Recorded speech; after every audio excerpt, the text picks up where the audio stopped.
Feel the waves cut through me, hypnotized by the sounds I'm breathing in. Hold tight, paint the skies, all because of you. Only you.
Kung maririnig nyo na yung mga bata doon na naliligo kasi magandang sapayan. Pupunta tayo dyan mamaya.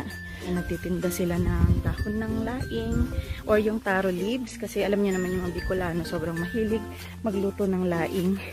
At balikan ko naman yung mga bata doon sa sapa guys kasi naku, wala pa namang kasamang mga guardian yun. Ito ang view ng lugar namin dito sa bukid. Sobrang presko yung paligid at hindi ka talaga parang basta iba yung energy na bigay nitong bukid kasi yung presko na paligid dito ay yun ang masarap. Okay, so ayun yung ating view. So tara na, balikan ko yung mga bata, mga bebe kasi maligo tayo sa Batis.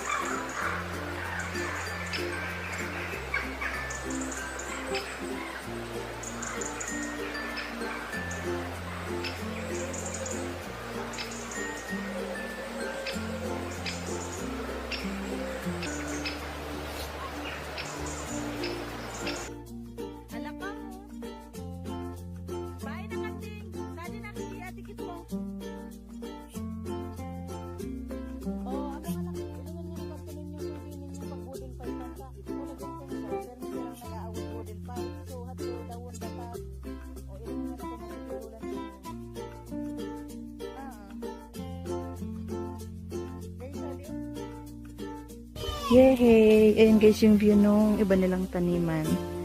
Sobrang ganda. Sobrang ganda. Ay, Radyo. Wala dyan na-charge lang? Ay, di rita. Solar na ni. Ay, Tira man niya pakabitin nyo kan, May.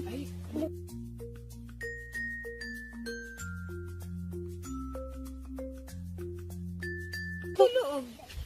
Bing! Dali, uwi na tayo!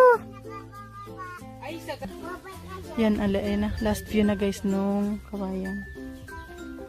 Gayon ay. Ay, bain na raw. may natres. Ay, trikse. Ay, gayon ay. Amudi. Suulaan. Kung araw suulaan. Guys, oh, may tanim pa. Adi, kalabasa. Spring onion. Wow. Adi, may kanin mo pa, adi. Ay, gayon ay. Grabe. Ganda kaya.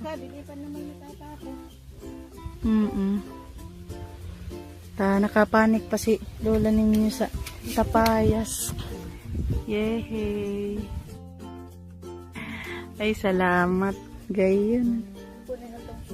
Amo na di. Daro itun sana. Adi, may pangalaka di. Inog naman nga ni. Sige, Bi. Ko na, Bi. Yan na. Plastic. Gina plastic. Daw ba ina? Bitong So, tanis man. kuwa mo. Naulog pa yan. Mabaga na lumubikon odo.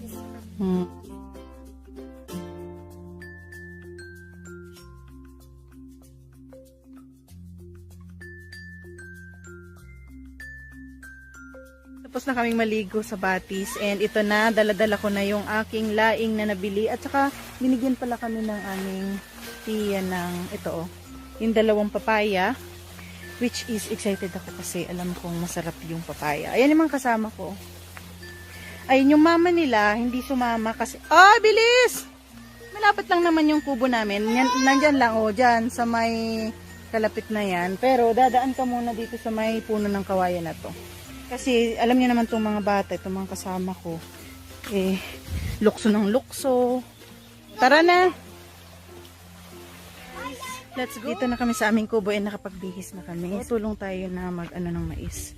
Para meron na namang anihin sa susunod na pagpunta rito.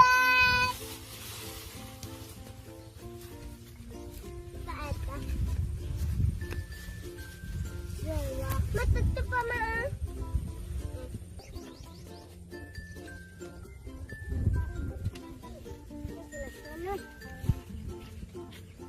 Kira pinuputang mo, Kir.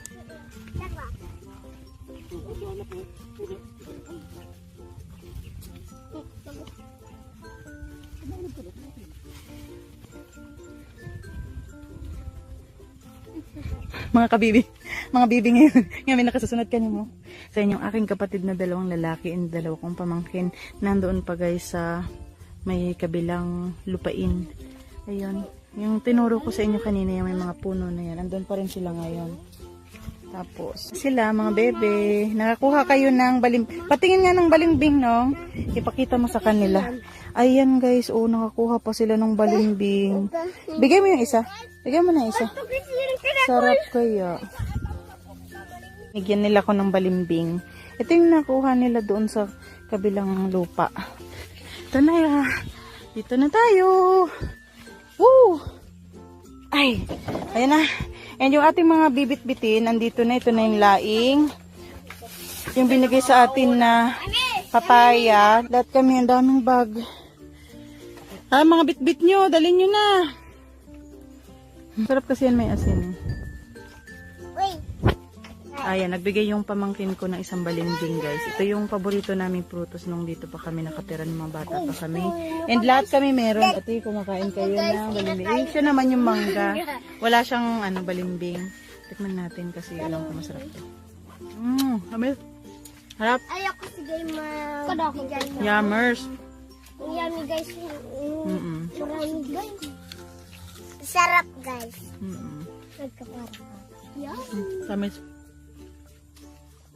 Pala kaya tayong asin guys.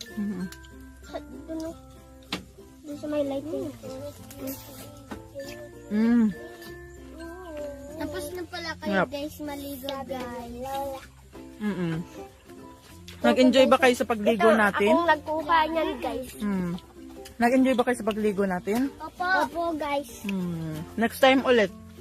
Maliligo ulit kami guys. Gusto ko na yung balimbing.